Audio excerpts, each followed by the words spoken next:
law for one person, one vote is already in existence since the first election of India that happened way back in 1951-52. The ECI also, we are learning, says that if anyone has any proof of any person actually voting twice in any election, it should be shared immediately with the poll body with a written affidavit rather than coloring all electors of India as chore without any proof and trying to create a false narrative by using dirty phrases like vote chori for our electors. It is not only a direct attack on the crores of Indian electors, but also an assault on integrity and lacks of election staff. So why is that being overlooked, Pragya? That is what the Election Commission is now coming out to say. If there is a problem, raise the issue, present the evidence, take an oath. If that is not being done, then apologize to the nation for misleading the people.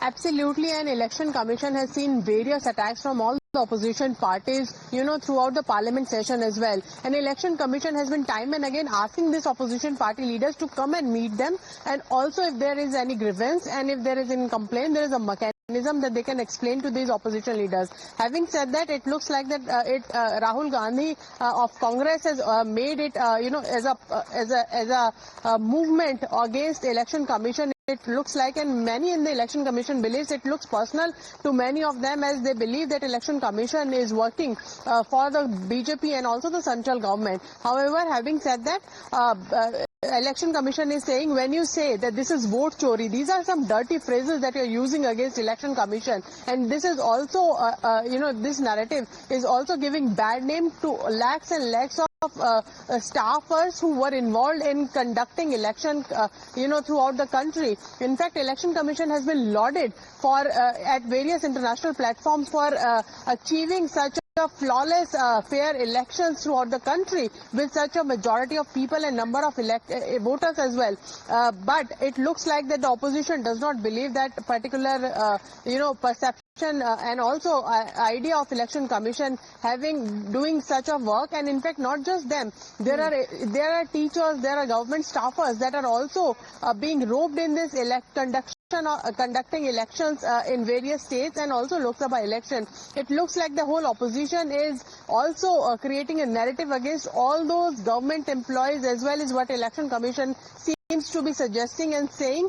And this is also a request and appeal time and again by Election Commission to opposition to not use words like vote chori, because this is also a reflection on the Election Commission and the staffers of Election Commission who are engaged, in fact, from various fields of life, who are engaged in election duties when the election comes.